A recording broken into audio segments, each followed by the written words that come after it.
Sounds Hi, I'm great. Doug McGregor, the CEO for Our Country, Our Choice, and we're fortunate to have with us today a person, a woman who has been leading the charge for free, fair, just, accurate elections.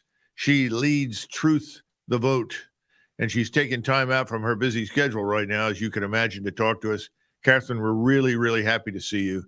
Would you tell us where you think we are right now in terms of the quality of the election and its conduct?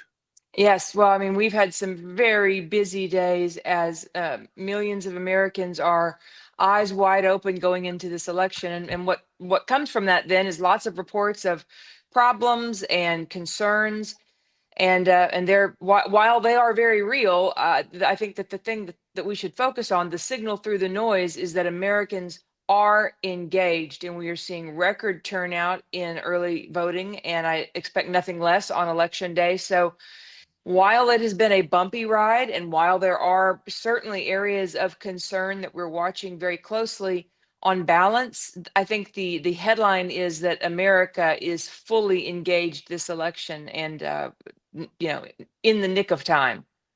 Well, that's a blessing to hear that because we've had so many troubles over the years really getting people to engage, as you point out. Now, tell us, you said areas of concern. What are some of those?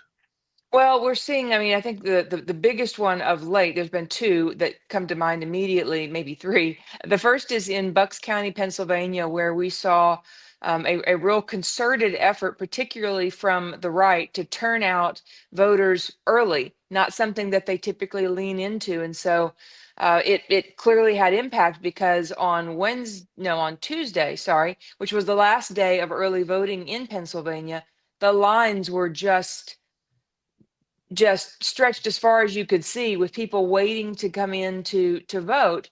And mid-afternoon, unexpectedly, emergency services showed up and said, we're done, no more voting, go home.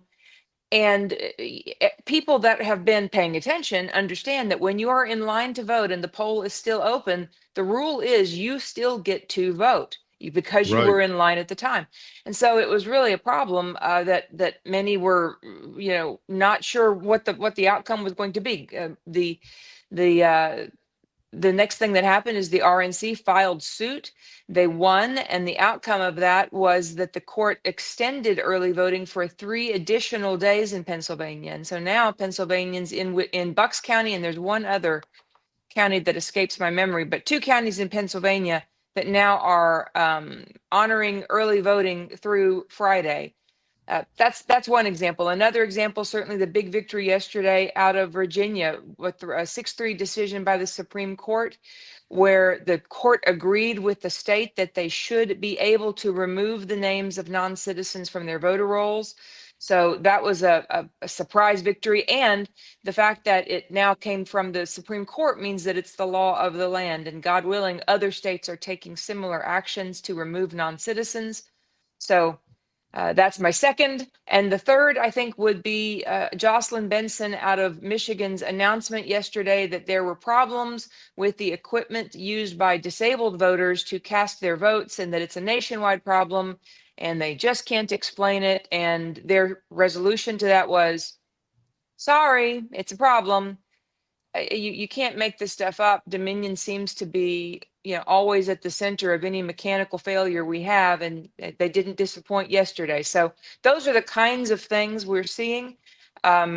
Big swings, big things that need to have immediate attention paid to them and resolutions brought about. So every day is a slugfest, but we're getting through it. Well, you're doing the Lord's work, let's face it. When the Dominion machines break down, has there been any effort to say, fine, let's turn to paper ballots?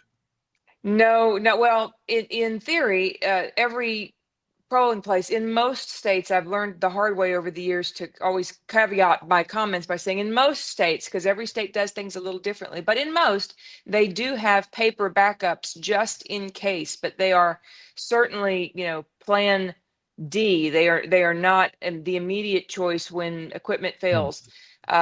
The way that Jocelyn Benson described the issue with the Dominion equipment yesterday, again, this is only for disabled voters who cannot come into a polling place and need to have effectively a polling place brought to them. And in that equipment, there are appear to be problems with voting straight ticket. So there was no resolution that as I'm aware of, there was none offered. But yet again, it's head scratching, because why Dominion's software is failing now this late after all the testing has been done, and how it can be a nationwide problem, makes me a little curious about what's really going on. But we are where we are. Yeah, I'm sure that you were not really surprised, that you No. anticipated something like this. Is there any chance at all that in the future that we could just go to paper ballots?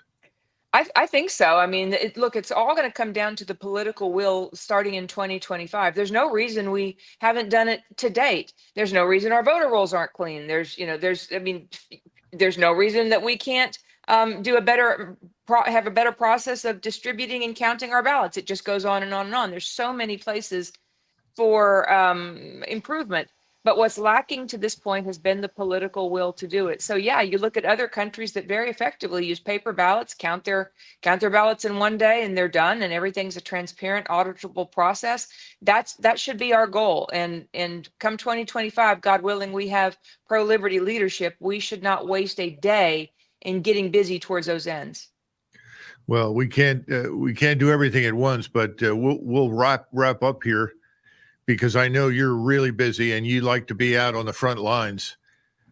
Tell our members, and there are tens of thousands that will listen to you, and they really, really, really admire what you're doing.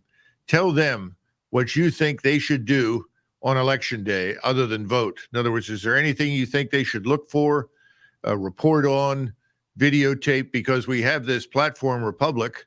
We can get those videotapes onto that platform. Whatever comments they want to make. In other words, that's a way to track the election where no one can cancel you, no one can censor you.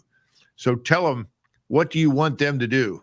Absolutely, yes. If you see something, definitely report it. We also have an app called Vote Alert that you can find also on Republic, I believe. It's just ways to report, codify what you're seeing, capture Yes. it. That is so important.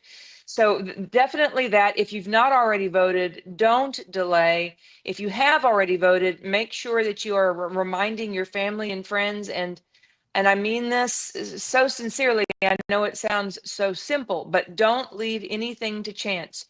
Ask your kids, ask your neighbors. You can make it casual and a casual text. Hey, just checking up on all the people I care about. Have you voted yet? That has been shown time and again to have impact on maybe voters that wouldn't have engaged. So please take that initiative. And then the final two things I'd say, if you have time and you can help, the concern, my personal concern right now, is that we would have pro-liberty leadership in the House. And so if there is a House member in your area that is in a close race, reach out to that campaign. It is not too late. Offer to make calls for them, offer to help them with get out the vote efforts.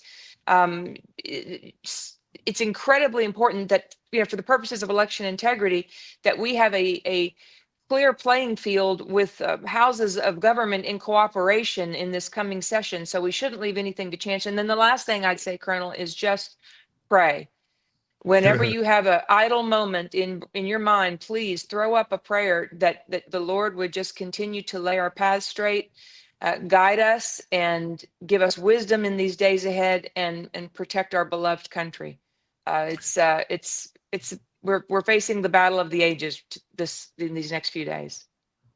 Catherine, and God bless you and everything you do. We're deeply grateful for your leadership and your guidance, and we'll take that guidance very seriously. Thanks so much for talking to us today. And Absolutely. I hope we get a chance to talk to you very briefly on election night. We've got this 6-hour live stream show, and if you have time to burst in that time frame and just tell us where you think we are, we'd be grateful. I'd love to do it. Absolutely. Okay. Thanks, Catherine. Thanks so much. So that's it right now from Our Country, Our Choice. We'll be in touch soon. Thank you. Thank you so much.